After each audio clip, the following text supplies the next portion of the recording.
Hello, everybody. Thank you for joining us in our today first virtual conference. Our conference called Beta Talks, Stepping into a Positive Life.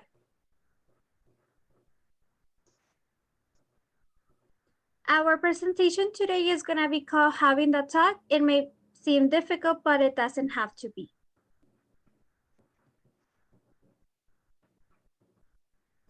So we wanted to start off the workshop with just a little bit of an activity. So what you'll do is you'll close your eyes and just try to remember back to your teen days. What kind of movies were you into? Which ones were your favorite? What music was your favorite? Um, who were your friends? What did you guys do when you would hang out? And who did you have a crush on? Who did you like? Did you talk about those things to your parents more, your friends more? If you didn't talk to your parents about that stuff, why or why not? So we'll give just about a minute for everyone to kind of close their eyes and think back to when they were teens. And that minute will start now.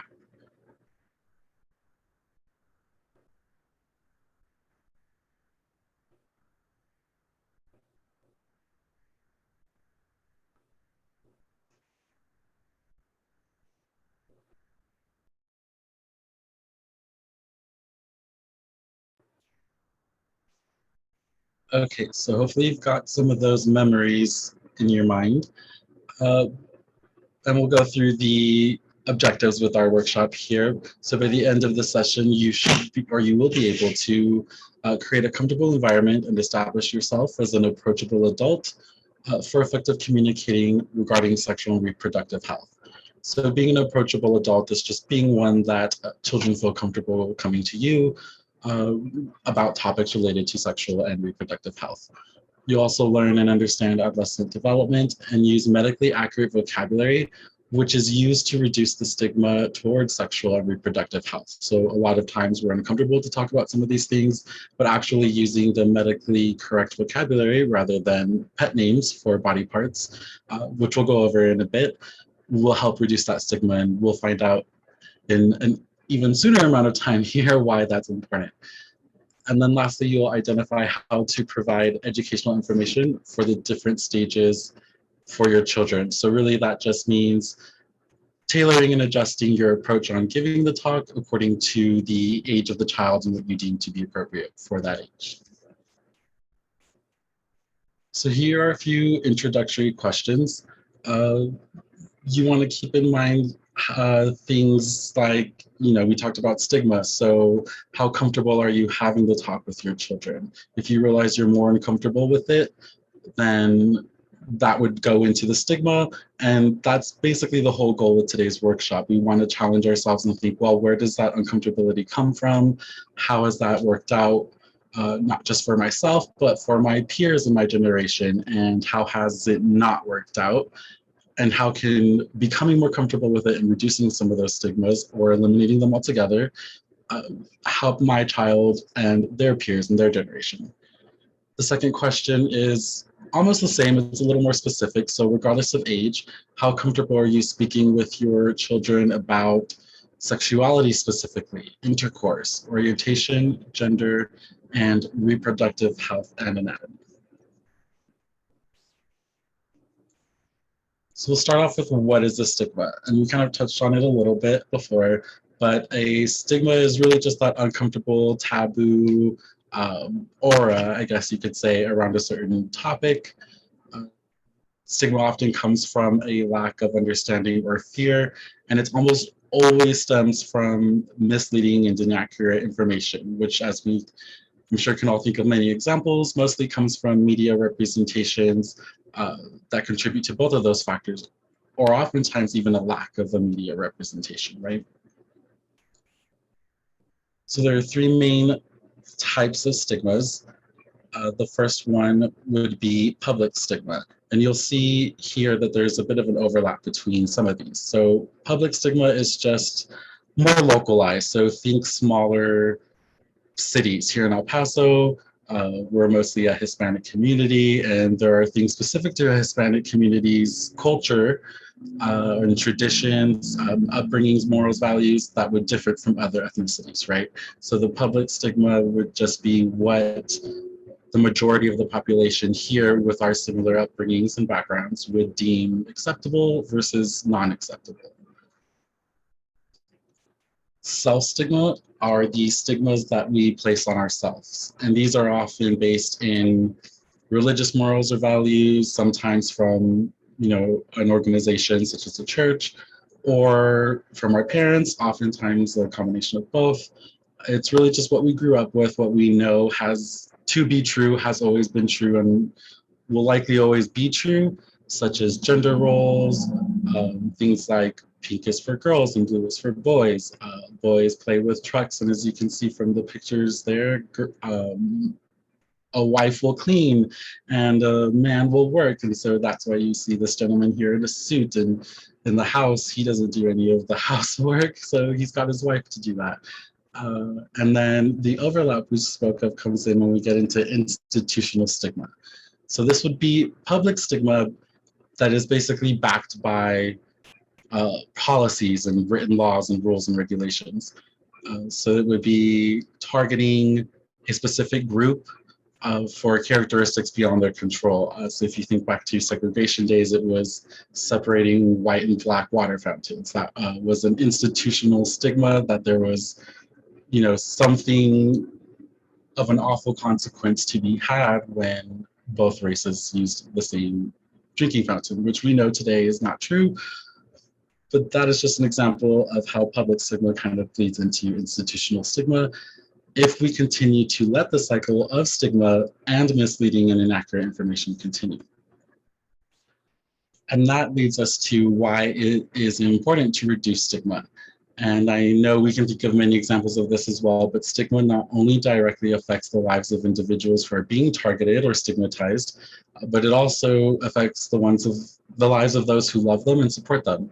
If someone is a victim of a hate crime for whatever reason, and God forbid they should pass away, that's obviously going to affect their loved ones, their families, their friends, their coworkers, and it's really just a chain of different people that are linked through their mutual love and support for this person. And as we have seen in recent times, mental health comes into play so much in these chains. And that's when we start to see small outbreaks or increases in things like attempted suicides or successful suicides. So this is the core of what we're trying to get at today with our workshop. Just one step closer to that goal of having no stigmas, and hopefully things like suicides and just negative feelings about things that we should be totally comfortable with are gone one day. The second one here says disproportionately affects individuals of diverse racial and ethnic communities. So we can see examples of that in institutional stigma, even self-stigma and public stigma. So you might remember before I mentioned sometimes a lack of representation in the media can be a form of stigmatization, and that's true. That would fall under self-stigma. Children from my generation, we grew up watching Disney movies, but it was really rare that we saw children in those Disney movies that looked like us. So for a lot of people in my generation who grew up with these movies, that really took a toll on their self-confidence, their self-esteem. They really self-stigmatized the way they perceived their own race. So they perceived it as maybe not as desirable as the races that were portrayed as desired or beautiful in a Disney movie. And then, in politics, turn on any news station and you can see examples of how disproportionately laws and written regulations will affect certain ethnic communities, Hispanics, Latinos, and Blacks. And then, of course, this will all be an example of public stigma as well. The voters who vote in support of such stigmatizing rules and regulations or policies, for them it would be a public stigma. And then for the communities who are directly affected or targeted, for those individuals, it would be an institutional stigma, if that makes it any more clear. So how do we reduce the stigma? It starts with the vocabulary that we use. So on this slide, you'll see 5 of the top most used pet names for different body parts: the penis, the vagina, and the breasts. This would be a good time if you can maybe close your eyes again and think about some pet names that you have used or have heard, maybe with your own children, or you've heard a friend or neighbor, another fellow parent use with their children. Uh, and just kind of start questioning, why is it that you started using that instead of penis or vagina, and how you could approach that subject when you're first bringing it up with your child. Begin to think of that wording, and we'll get back to that towards the end of the presentation. So going back to the wording you would use for the different age ranges here, on the graph you can see from preterm newborn infants to term newborn infants, infants and toddlers, children and adolescents with their different age groups broken down for you there. And the reason it's important to know this is because at different developmental stages, children will be able to grasp more or less of these different concepts and topics depending on what age range they fall into. And they'll also communicate their understanding or their desire to talk about it a lot differently as well. So for example, preterm newborn infants and term newborn infants, 0 to 28 days, will always express their communications through crying. And if you're a parent, then you might remember or might be currently experiencing that babies have different cries for when they're hungry, when they're tired, when they're just not getting attention. And as parents, you learn to differentiate between these different cries. So that's a form of early communication that eventually grows into actual vocabulary with infants and toddlers. However, although they can understand wording, you probably wouldn't use more adult vocabulary with your toddlers as you would with your adolescents. And I do just want to point out that I'm talking more specifically about the vocabulary that isn't anatomical. So aside from penis, vagina, because you absolutely can use that with your infants and toddlers, how do I say, it's the connecting vocabulary, the other words you wouldn't use, some word that you probably didn't hear for the first time until you were in high school or college, in these conversations with an infant or a toddler, or even a child who's 2 to 11 years old. So if you want to get deeper into it, and we'll provide you these resources at the end of the presentation as well, just to go a little deeper or to clarify, children 8 to 12 years old or a child 8 to 12 years old will be going through puberty. It may be starting at 8 for some, it differentiates for everybody, but it can be a difficult time during their developmental stage. At this time, they're also dealing with physical changes as well. So you want to take that into account when you're tailoring, your talks with your teens rather than your infants. You wouldn't want to give them the same talk. Ella will take it from here, and I think she can explain that last concept just a little bit better than I can. Ella? About puberty? Yes, just the different developmental stages, and I suppose why it's important to tailor the talks accordingly. Okay. So why to start early? We need to start early in that household because it's the first time that the children is going to be listening to these words. And so once you start talking to them early, they can start familiarizing with their body and knowing their body too. Also, we can start this conversation when we are cleaning their diapers or having a bath or having their bath, and they can start noticing what is the changes in their body.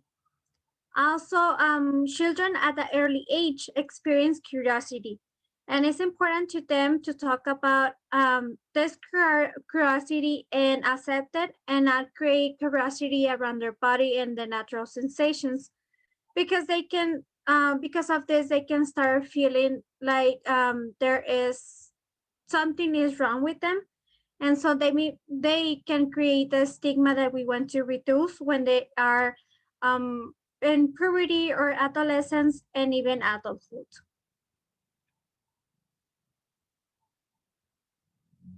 Now talking more about, now that we talk about why it is important to start early, now we can talk about when we are already in the adolescent stages. And so when your child is gonna be around 8 to 14 years is when puberty is gonna start. And as you know, puberty is the stage of development between being a child and being an adult, and is when different changes are going to be occurring in the body for them. Throughout this adolescence years, different changes will be happening, such as dealing with body changes, friendships, thinking about themselves, and some other things that the teens are going to be experiencing. Dealing with body changes is when puberty starts, and as you know, there are going to be different changes for boys and girls. Some of the changes that girls are going to be seeing is their breasts are going to be start to grow and expand. They're going to be noticing body hair in places where before was not any hair. They're going to be noticing acne happening in their face or in their back. They're going to start growing taller, and they're gonna be also their hips and thighs are gonna be growing as well. In boys, their voice is gonna be start to change, to get stronger, to get deep, and their muscles are gonna be getting large, and they're gonna be also seeing acne happening in their face or in their back. Also, they're gonna be start to grow taller, depending also in their genes, and also body hair. They're gonna be noticing body hair around their body.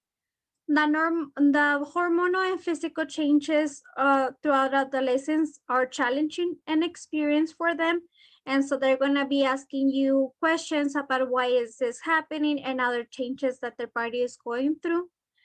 Teenagers are often become self-conscious or private about their bodies. They became aware of their sexuality, and this starts to show in the relationship with others. With that relationship, we can move up to friendships. In this years, friendships are gonna be becoming more important and intense during these years. They're gonna start pulling away from you all, from parents and guardians, and as more as their friends or peers for advices and information that they may need. This is a healthy part of the psychological development in adolescents. Also, teens in the stages are going to be having a huge desire for a lot of contact with friends, and so that is why they may have a lot of friends in the school that they're going through, throughout their neighborhood, or in another activities that they are doing outside of school. Also, in these years, they're going to be thinking about more about themselves. They're going to start creating their own opinions and views. They may not have the same views as you all do, but they're going to be similar because they have been seeing you your views and your values. So they're going to be expressing disagreements in some of the conversations that teens are going to be having with parents or friends. And this can be a shock for parents because of the disagreements or the new opinions or the new abuse. But again, this is why it's important to have these conversations for you also, for them to understand what is happening. But again, this is a normal change for adolescence years. Also, they're going to be experiencing some new things. They can experience hair changes. For example, they want to change their hair color. They want to change the way that they dress, the music that they listen to. Even they can change the friendships that they have right now through other friends or other friends that they may know from other places. And this is, again, this is totally normal. Also, some of the changes that they, also some of the things that they can be experiencing throughout these years are some of the risky behaviors that they are exposed to, and some of the other things that they are exposed through social media, to these new apps that they are using. So that is why it's very important for you all to talk about why they need to be careful and why they need to see what is right and what is not. Next slide, please. So the main topic of our workshop, our presentation, is having that talk. Sometimes it can be difficult having these conversations with your child, but we're going to be providing you a tool that can be beneficial and help you to start thinking about that conversation, especially as your teens begin to navigate this world of adolescence and eventually adulthood. Having these open conversations can help keep them more informed and help them make better education decisions and healthy decisions. Open conversations can help them prevent teen pregnancy, unplanned pregnancies, STIs, and STDs, and they can even recognize what are the symptoms of these infectious diseases. Also, it's important for them to have this information, whether it's to remain abstinent or if they are ready to be sexually active with a partner. So the following questions are gonna give you it's gonna give you and guide you to create a plan when having that talk with your child. You can take a picture of these questions, or you can add into your notes in your phone or in a piece of paper, and then we can start discussing these questions. So the first one is, first you need to identify what are the values that you want to share with your child. What are those values that you think that are influencing attitudes and behaviors having these conversations? Next, you're gonna be identifying why having these talks will help your child succeed in life. That this may include an unplanned pregnancy or STIs that can delay them from graduating high school or having that career that they want, or reaching those goals that they want to plan in the future. The next one is why it's important for you to have that talk. What benefits are you gonna have when having this talk with your child? How are you gonna feel with yourself by providing this information to your child?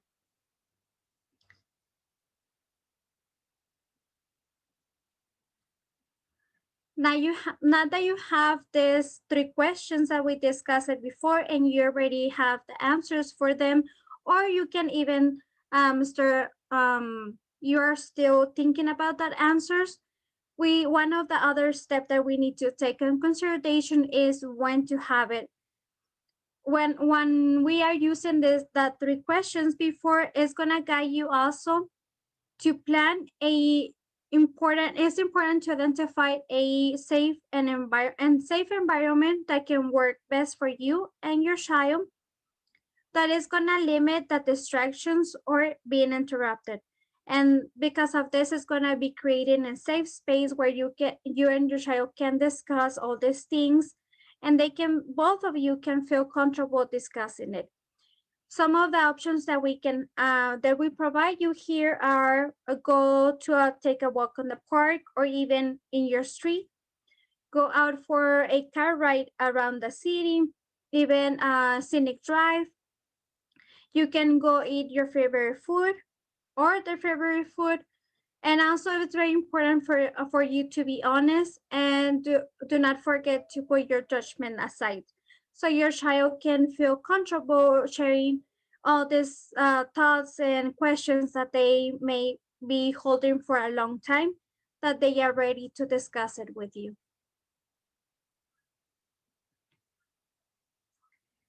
In order to have this talk, we need to be an approachable adult. And as we discussed it in the other slides, it's very important for us to be that trusted adult and that approachable adult that they can feel comfortable asking us questions. And so we're gonna share with you seven ways to be an approachable adult. The first one is know your own perspective on sexuality. Are you comfortable talking about this whole thing about having that talk? Are you comfortable saying the correct terms with them? If not, you can practice it talking about sexuality with your partner, with your friend, with a family member. So when you have this talk, your child can feel comfortable asking you that because they see you as secure and be able to answer their questions. The second one is I call me even if you aren't. Sometimes we know that this is going to be a difficult situation, but as we discussed it before, we need to put our emotions aside and listen what our teens are going to say to us and provide the base support and best advice that we can have. This can also act as a practice active listening that is important to ask, to listen to them and to not interrupt what are they saying, because if they see that we are starting to ask a lot of questions or asking why are you asking me this information, they're not going to be sharing with us anymore, and they're going to be looking for other resources in some other friends or social media that these sources may not be as accurate as we want for them to receive that information. The next one, do not assume heterosexuality. This is very important because um, your child may not be ready to share with you if what they prefer. And so instead of saying boyfriend or girlfriend, we can still use the terms romantic partner, or do you have a crush on anyone, or just your partner. And this is going to create a inclusive pace or inclusive environment that they can feel comfortable saying, you don't know, you don't want mom, I do like this boy or I do like this girl, and that way they can feel comfortable sharing with you their preferences. Number 5 is prioritize support over judgment. And so it's very important for them to feel that support of you being there and not judging them or questioning why they are asking these questions. Number 6, try to self-disclose about your sexual experiences during adolescence in an age-appropriate way.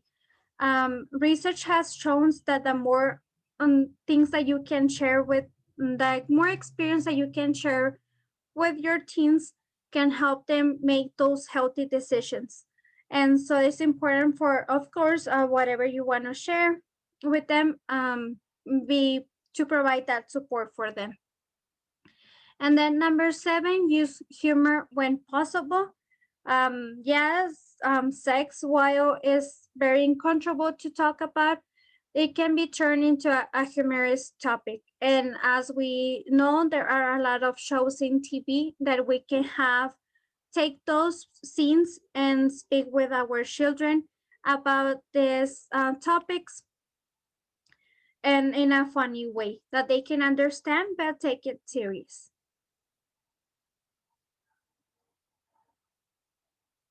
Now that we have received when to have the talk, when to have these 3 questions to ask to create a plan, and then now that we have learned how to be an approachable event, we also need to take some other things into consideration. For example, offer age-appropriate comprehensive reproductive health education. This can be a simple discussion as when to begin at home with a simple talks about human anatomy, the same way that you describe this is your eyes, your mouth. This is the same talk that you can describe that this is your vagina, this is your penis, and all those anatomy parts. Use mass media examples to teach that not everything on TV and online is accurate. As I mentioned before, if they don't see you as an approachable event, uh, adult, they're not going to ask you any of those questions, and they're going to seek for that information in social media that sometimes is not going to be accurate or real. And so it is important for them to have the actual information to prevent any unplanned pregnancies or STIs, and they can be informed or what actually is happening.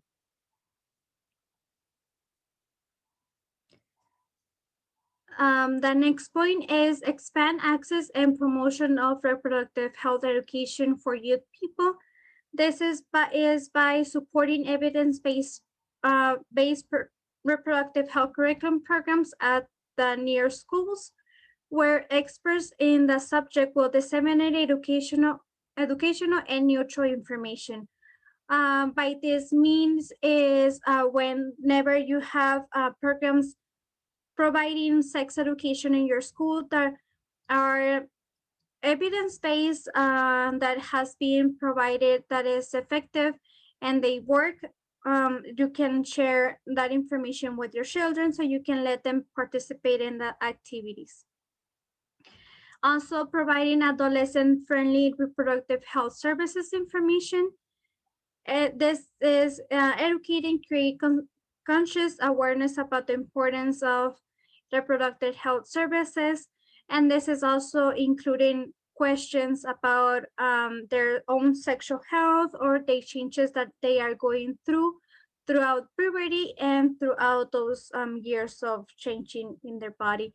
Or even if they notice something that is not normal, they can talk to you, but also they can feel comfortable asking the doctor, why is this happening?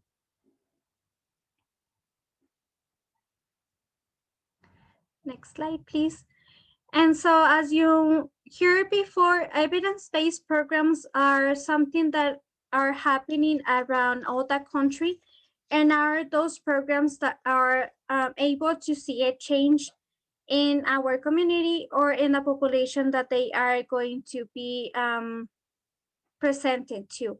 And so Project B that continues the talk by providing comprehensive sexual health education in all the SISD middle schools and high schools. And we provide those informations in 6th to 8th grade and 9th grade in high schools. Also, we continue the talk by connecting adolescents to sexual and reproductive health services and mental health services in our clinics, or we refer to any other agency that the service may be provided to. Also, we have outreach facilitators in the schools for any information that teen or your child may need in related to sexual health or mental health services. Whenever they have a question, the OF is available for them to answer any questions or to refer to any services.